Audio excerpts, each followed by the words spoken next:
hindi ka na mag-report kasi nakapag-report ka na. Kanina naman, lahat ng mga bawal kinakain ko. Kaya hindi ko. Hello guys! This is Soxy Mendoza again at welcome sa aking YouTube channel. So, palambing naman, paki-like and subscribe at para naman sustain natin ang channel na ito. Okay. Hello guys, good morning. Si Soxy Mendoza again. At ngayon ay naghahanda tayo, pupunta tayo sa Register of Deeds at ipapakancel natin ang ating mortgage dahil ang bahay natin guys ay niloan natin sa GSIS nung tayo teacher pa. Bagamat guys, wala tayong nakuhang benefit sa GSIS. Ako yun naman ay nagkameron ng chance na makapag-housing loan. So ako ay naging teacher for 11 years at pagkatapos ng 11 years ako ay nag-abroad dahil medyo nahihirapan na nga guys ako sa pagbabayad ng amortization during that time at naporsi ko rin na talaga mahirapan ako. So guys, nandito tayo na sa Register of Deeds at paalis na tayo. Nagbayad tayo guys ng 1,200 at sabi po sa akin ay iti-text na lamang daw kung kailan ready na yung titulo. Ako guys ay feeling ko ay talaga nakagraduate ako. Matagal na guys itong nabayaran, 8 years ako, kaya lang marami pa tayong inayos kaya hindi agad natin nakuha ang titulo at pinabayaan lang muna natin yan dahil naging busy din tayo sa pagtataguyod sa ating negosyo at sobrang daming nag-occupy sa atin sa nagdaang panahon. But anyhow, it's a winning moment for me. So guys, nung hapon ay tayo ay nag-prepare para tayo ay mapunta sa pagbabike at ito nga kasama natin ang BFF natin. Samahan niyo ako guys. Ito tayo nga guys nakarating sa Sentro ng Kabataan sa Santa Isabel at pagkatapos nito tayo kakain. At halos mahimatay ako guys sa tagal ko na hindi nagbabike. So ito nga guys ang setup dun sa Sentro ng Kabataan dito sa Santa Isabel na abutan namin yung mga naglalaro at may kakilala nga dito ang aking BFF. Nakakatuwa dito, nakaka-relax. First time ko na nakapunta dito at tumambay tayo ng ilang minuto dito bago tayo pumunta sa Tres Marias. Hey everyone, magandang gabi sa inyong lahat. Ay nandito together with my BFF sa Tres Marias na matatagpuan dito sa Santa Isabel. Inabike mula po doon sa kabilang palang ng Santa Isabel at kami po ay nakarating sa sentro ng Pangkabataan. And then right after doon, muna kami and then kami po ay dito. Kami po ay maghahapunan sa bahay na kami. Okay. Kung paano namin naubusin ang aming napakaraming order. So, eto na po yung order namin. Yeah, I love it. Wow. Kami po ay umorder ng 2 cups of rice terraces. At syempre pa, may init at tumutusok na Sinampalukan. manok. Hindi ko nakita BFF. Meron pala sila na favorite ko. Ang karkare with rice. Next time with me. Okay. Okay, meron kaming mango. Tig-isa syempre pa. Kaya lang, may kulang tayo. Ano po ang kumain? Steak. Pinagsilbi ang pangulang. Siyempre.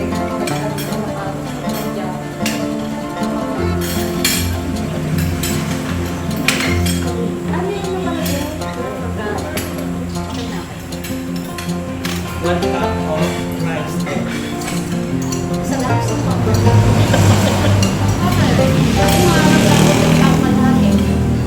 Next time ang ating order dito, ilagay na kaya.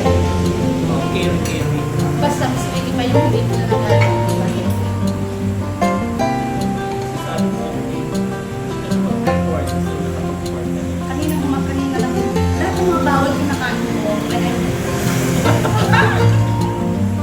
because it's so nice being so it's my chance to attack myself. Kapag nawawalan ako ng pag-asa guys, kakain ako ng marami. Dahil sabi ko, ito na ang panahon ng pagpatay ko sa sarili. Kinakailan ko kayo. Oo, when you're depressed. At depressed na yun. Kaya, Depressed pala. Depressed pa yan. Nakakasama yan. Depressed pa yan. Nakakatutay pa yan. hindi ka na ka. At depressed. Kasi ang sarap ng aming kapunan ngayon. Alam mo kung bakit Alam mo kung bakit masarap? Na ano na dito na tayo. Hindi na tayo ngayon kakain na lang tayo. Mamaya, hindi na tayo magbukas. I like it. This is the life I want. Kakain na lang ako. Gusto mo yung kapay-pay ko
service, sa ambience, at hindi sa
So guys, at natapos na ang aming hapunan at kami naghiwalay ng BFF dun sa crossing sa may 5 at umuwi naman ako. Everything else went good ngayong maghapon na ito at nagpapasalamat sa napakagandang oportunidad at mga blessings sa ngayong araw na ito. See you guys sa mga susunod. Paki-like and subscribe na aming channel. Salamat po!